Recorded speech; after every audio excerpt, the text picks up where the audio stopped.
पूरा मेरा घर ऐसा लगता है कि मंदिर ही है, और जो आता है ऐसा भक्त बनकर आता है और भगवान का आशीर्वाद।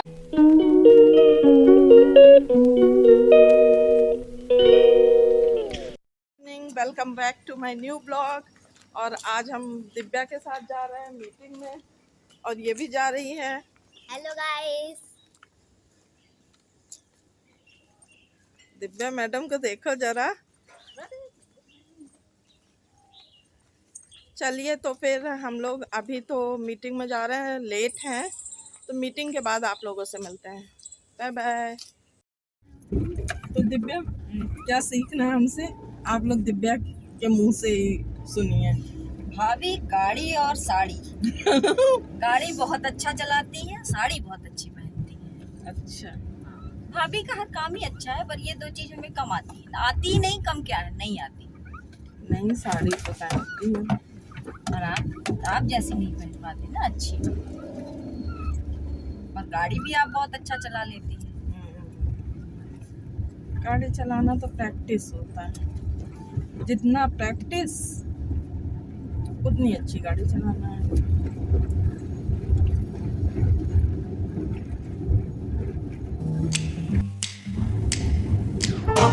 King of the road, trailer for sailoring. Man, trailer for sailoring. Ain't got no cigarettes, but trailer for sailoring. Guys, meeting खत्म हो गई है और दिव्या और उनके बच्चों को घर पे छोड़ के आके अभी कुछ सामान लेना था, तो हम फैमिली बाजार आए हैं यहाँ से कुछ सामान लेने। King of the road, trailer for sailoring. Man, trailer for sailoring. Ain't got no cigarettes, but trailer for sailoring. Give, don't pay no trailer for sailoring. Trailer for guys, हम नीचे आए हैं नितिन के यहाँ, और कितना सुंदर उसने सजाया है, देखो बिल्कुल एकदम बहुत खूबसूरत लग रहा है। और कल गणेश जी का विसर्जन करेगा, तो कल हम लोगों को गया था स्पेशली प्रसाद देके और इनवाइट करके आया था। और ये है नितिन, हेलो। हमारे मतलब कॉलोनी का सबसे अच्छा बच्चा कह सकते हैं। बहुत पूजा करता है, सबका ध्यान रखता है, बहुत रिस्पेक्ट देता है, और गाना भी बहुत अच्छा गाता है। Thank you. ऐसे ही बप्पा आप सबको अपने आशीर्वाद से कृतार्थ करें, मेरा तो यही कहना है। सदैव अपनी उन्नति करें और हम सब भी साथ में भगवान की कृपा से हमेशा प्रगति करें, बस यही कहना चाहूँगा। देखा आप लोगों ने, इसकी बातें भी बहुत अच्छी रहती है, जब बात करता है तो हम बहुत ध्यान से सुनते हैं। कितना ये नितिन, तुम ये सब तुमने सजाया है? सब सिर्फ एक दिन का मेहनत है, मुश्किल से कुछ घंटों का। कुछ डिसाइड नहीं था कि पप्पा मेरे से ऐसा कुछ करवाएंगे कि हाँ। मैं स्कूल से आया था, स्कूल से आने के बाद मेरे को ये भी होश नहीं था कि आज करना क्या है। हाँ। 30 को आया हूँ, 31 को था, और सारी तैयारी एक दिन में करी, और सब कुछ घर के सामान से, कुछ भी बाहर का नहीं सब। और जितने दिन थे गणपति बप्पा मेरे घर में, आज 5वां दिन है उनका, उतने दिन मैंने अपने हाथों से मोदक बनाए। अरे वाह, आप मोदक भी देख सकते हैं, यहाँ पे मैंने कई तरह के मोदक बनाए हैं। वाह वाह। और हमारे बप्पा ने स्पेशली गुड़ और नारियल का मोदक भी पकड़ा हुआ है हाथ में। अरे वाह, इसको कहते हैं भक्ति, इसको कहते हैं श्रद्धा। और एक और चीज, आज है राधाष्टमी, स्पेशली राधा जन्माष्टमी के बाद, कृष्ण जी के बाद राधा जी का बर्थडे आता है।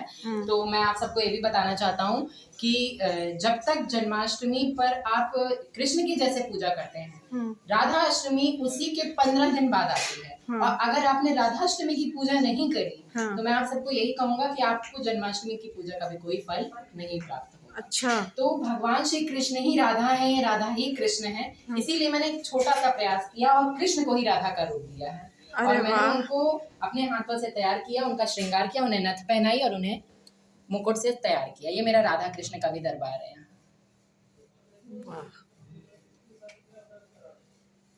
इतनी मतलब इतना कुछ तुम्हारे अंदर कैसे आता है शुरू से, बचपन से? हाँ, बहुत छोटे से था। और क्या कह सकते हैं कि भगवान का कोई आशीर्वाद है ही तभी है मैं तभी। हाँ हाँ। तो मैं भगवान को बहुत थैंकफुल रहता हूँ हमेशा। मैं उनसे कभी कुछ नहीं मांगता, क्योंकि मुझे ऐसा लगता है अगर मुझे कुछ चाहिए तो मुझे बोलने की जरूरत नहीं है, बिल्कुल। भगवान मुझे खुद देगा। बिल्कुल बिल्कुल, भगवान करे और तुम मेरे खूब साथ खुश ऐसा रहो। ही कल इंसिडेंट हुआ कि मैं अपने घर से निकला, मेरा कंपटीशन था हाँ। स्पीच का। हाँ। तो मुझे ये भी नहीं पता था कि मेरा टॉपिक क्या है। स्कूल हाँ। में तुरंत वो मिला और मैंने वो सोचा कि आज तो मुझे लग रहा है कि मेरे साथ पप्पा हैं, मैं कहीं ना कहीं फर्स्ट सेकंड कोई ना कोई पोजीशन तो आऊंगा। लेकिन फिर मन में आया कि नहीं, ओवर कॉन्फिडेंस नहीं अच्छा रहता है, कॉन्फिडेंस रखो, ओवर कॉन्फिडेंस। मैंने बोला ठीक है, आशीर्वाद दो पप्पा, कुछ तैयार नहीं है लेकिन जा रहा हूँ। हाँ। मैं गया स्कूल और हम लोग का लास्ट पीरियड था। लास्ट पीरियड में भी हम लोगों को ये भी नहीं फाइनल था कि हम लोग का होना है कंपटीशन की नहीं। मैं गया, मैंने अपना टॉपिक उठाया, मुझे यूनिटी टॉपिक मिला, एकता। और मैंने जब उसमें बोला तो मैंने सिर्फ एक बात कही थी कि भगवान मेरा साथ देना। और सच में मैं जब मेरे को मेरा नाम अनाउंस किया गया कि मैं फर्स्ट आया हूँ तो मुझे बहुत खुशी मिला कि मेरे साथ मेरे भगवान थे। वाह, तालियां भाई, तालियां तालियां तालियां। बहुत सुकून मिल रहा है यहाँ पे। बहुत सुंदर, बहुत सुंदर। जितनी हाँ, नहीं, तारीफ 14 करें दिन के बाद हमारे यहाँ पूजा हुई आज।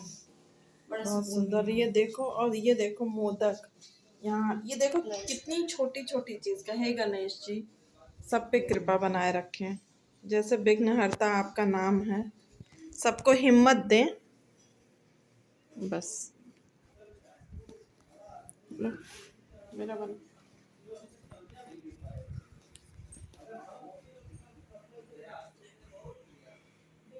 कैसे छोटी छोटी चीज का ध्यान रखा गया है ना। अरे भैया, उसका दिमाग बहुत अच्छा चलता है। आर्या हमसे कल कह रही थी कि मम्मा और वो नितिन सारा प्रसाद खुद ही अपने हाथ से बनाता है। 5 मिनट तक चल रही है। यहाँ क्या रखे हो नितिन? यहाँ कौन से? एक मैंने फोटो एक गणपति पप्पा की फोटो खींच रही हूँ। पूरा मेरा घर ऐसा लगता है कि मंदिर ही है। और जो आता है ऐसा भक्त बनकर आता है और भगवान का आशीर्वाद लेकर जाता है। बड़ा सही बात है, बहुत सुकून मिलता है इस कमरे में आकर के। और ये मेरा पहले से ही था, ईशान कोण है ये शिव कोण है, ये ईशान कोण है। ईशान कोण का अर्थ होता है शिव की दिशा। ईशान भगवान शिव का एक खुद नाम है। और भगवान शिव जिस दिशा में विराजमान होते हैं उस घर की दिशा और दशा खुद बदल जाती है। तो मैंने अपने आराध्य गुरुदेव से पूछ करके मंदिर को इसी कोने में स्थापित किया है। और हो सके मैं आप सबको भी यही कहूंगा। हमारा भी आर्या को तो तुम्हें शुरू में ही ले गई थी कि चल के मेरा मंदिर देखो। हाँ, तो मैं वही कह रहा हूँ कि हम सबको यही प्रयास करना चाहिए कि हम लोगों को अपना घर ईशान कोण में बनाना चाहिए, घर का मंदिर ईशान कोण में बनाना चाहिए। कुछ अच्छी बातें बताएगा और आज आराम से बैठ के इसी को सुनते हैं। ठीक है, तो मैं सबसे पहले फर्स्ट एक्सपीरियंस बताता हूँ अपना कि मैंने गणपति रखना कैसे स्टार्ट किया। और आज मुझे 7 साल कंप्लीट हो रहे हैं गणपति रखते हुए।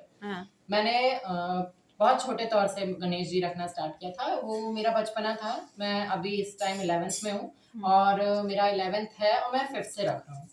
तो मैंने गणपति जी की सबसे पहले इको फ्रेंडली बनाई थी मूर्ति, अपने घर के गमले की मिट्टी से। अरे वाह। तो मुझे बड़ा शौक था कि भाई सबका देख देख के मैं घर पे गणपति जी के गमला रखा है, उसी में से मिट्टी निकालता हूँ और अपने हाथ से यूट्यूब के हेल्प से बनाता हूँ। तो ठीक है, मैंने बनाई।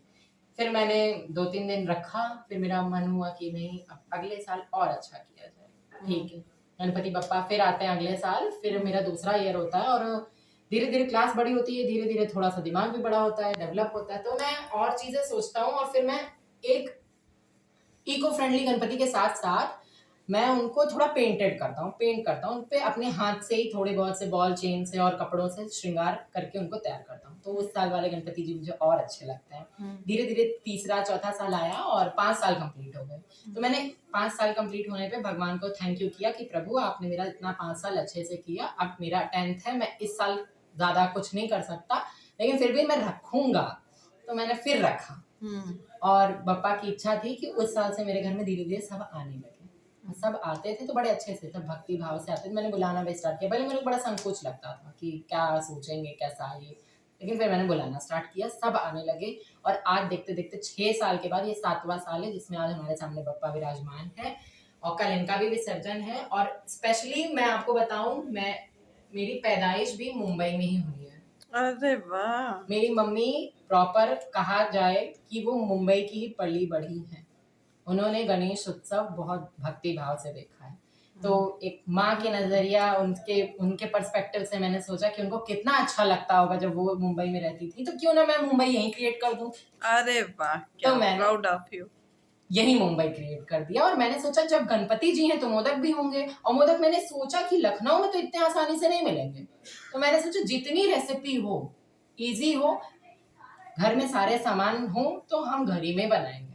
और मैंने एक प्रण लिया कि मैं जितने दिन के गणपति रखूंगा, मैं उनको उतने दिन उतने तरीके के मोदक का भोग लगाऊंगा। गुड। तो मैंने फर्स्ट डे का लिस्ट बनाया, सूजी का मोदक, बेसन का मोदक, आटे का मोदक, चावल के आटे का मोदक, मावे का मोदक। तो ये 4-5 मोदक मेरे बहुत फेमस हैं। आज पूरी सोसाइटी में सबके घरों में सबने इसको टेस्ट किया है, और मुझे खुद पे भगवान पे बहुत आशीर्वाद मुझे ऐसा प्राप्त है कि मैं हर चीज बनाते बनाते, आज हम लोग परफेक्ट तो नहीं सीख ही रहे हैं, लेकिन हाँ इतना है कि बहुत अच्छे से सीख गए बनाना मोदक। एक प्रॉपर रेसिपी थी। मोदक देखो कितना सुंदर, अभी देखो ये प्रॉपर ट्रेडिशनल उपदीचे मोदक है। इसके अंदर गुड़ नारियल का फिलिंग भरा गया है। अच्छा। और महाराष्ट्र में एथेंटिक मोदक यही होता है। स्पेशली मोदक कुछ नहीं होता, मैं आपको सही समझाऊं, एक सांचे के अंदर से इसको दबा के निकाल देना वही मोदक होता है। लेकिन जो मोदक मैंने आज बनाए हैं उसको उपदीचे मोदक बोला जाता है मराठी में। तो इसका मतलब होता है स्टीम मोदक, और यही प्रॉपर ट्रेडिशनल महाराष्ट्रियन डिश। तो गाइज आपने देखा कि नितिन इतनी कम उम्र में इतना इतना ज़्यादा पूजा पाठ में उसका मन लगता है, इतना बढ़िया, बहुत ही संस्कारी बच्चा, बहुत अच्छा लगता है उससे मिलके। और फिलहाल अभी हमें बहुत गर्मी हो रही है क्योंकि हमने काफ़ी देर से साड़ी पहन रखी है। मीटिंग में जाते हैं तो साड़ी पहनते थोड़ा सा प्रोफेशनल लुक आता है। और अब हम चेंज करेंगे। अविरल को खाना हमने खिला दिया है, आर्या को खाना खिलाएंगे, हम खाना खाएंगे और आराम करेंगे। वैसे भी 9:30 बजने वाला है। तो अपना आज का ब्लॉग हम यहीं एंड करते हैं। और अगर आपको आज का हमारा ब्लॉग पसंद आया हो तो प्लीज़ लाइक करिए, शेयर करिए एंड सब्सक्राइब करिए। Bye bye and good night.